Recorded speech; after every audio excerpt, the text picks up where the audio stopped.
Topic వచ్చేసి మినిస్మార్ట్ ఎలా use చేయాలి, లేకపోతే ఓబిడి ల్యాంప్స్ కోడ్స్ని ఎలా క్లియర్ చేయాలో చూద్దాం. దీనికి వెహికల్కి సపరేట్గా స్మార్ట్ అన్నట్టు ఉంటుంది, చూపిస్తాను.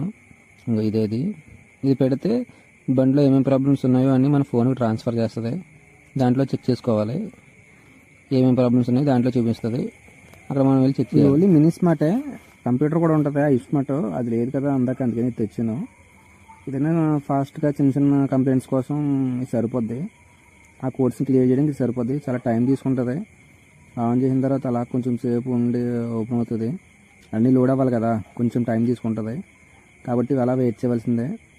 అదే ఐస్మార్ట్ అనుకో కంప్యూటర్ ఉంటుంది, అది అనుకో ఫాస్ట్గా తీసుకుంటుంది. కానీ అన్ని దగ్గర ఐస్మార్ట్ దొరకడం అంటే చాలా కష్టం, అది చాలా కాస్ట్లీ. కాబట్టి ఈ మినిస్మార్ట్తోనే చిన్న చిన్న ప్రాబ్లమ్స్ అన్నీ క్లియర్ చేస్తుంటాం. ఇలా యాప్ ఓపెన్ చేస్తే ఇలా వస్తుంది. ఈ సెర్చ్ అన్ని వెహికల్స్ ఇన్ఫర్మేషను అన్నీ తీసుకుంటుంది. తీసుకున్న తర్వాత దాని ప్రాబ్లం ఏంటి, ఎక్కడ వచ్చింది, ఎలా వచ్చింది, అవన్నీ దానికి అదే అనలైజ్ చేసుకుని తర్వాత వచ్చిన డేటాను మొత్తం మనకు ట్రాన్స్ఫర్ పెడుతుంది. అప్పుడు మనం చూసుకోవాలన్నమాట. అది ఎలా చూసుకోవాలనేది ఇప్పుడు మీకు చెప్తాను, వెయిట్ చేయండి కొంచెం. ఇది లోడ్ అవ్వడానికి టైం పడుతుంది కొంచెం.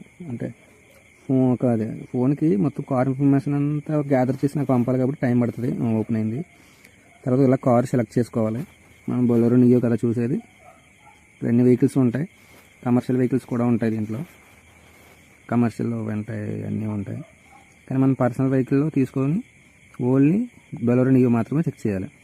ప్రాసెస్ చేసి అది ఇలా వస్తుంది. తర్వాత మనకు వచ్చిన మాల్ ఫంక్షన్ ల్యాంప్ కాబట్టి అది ఇంజిన్ సంబంధించింది. ఇంజిన్ మేనేజ్మెంట్ సిస్టంలో ఉంటుంది. ఇంజిన్ మేనేజ్మెంట్ సెలెక్ట్ చేసుకుంటే వచ్చి ఇలా వస్తుంది అన్నమాట. ఇప్పుడు ప్రస్తుతం ఉన్న కోడ్స్ ఇవి. ఇక్కడ ఏమొచ్చింది, first HFM air temperature sensor ఎలా చూసుకుంటే సింపుల్గా ఉంటుంది అనమాట మనకి.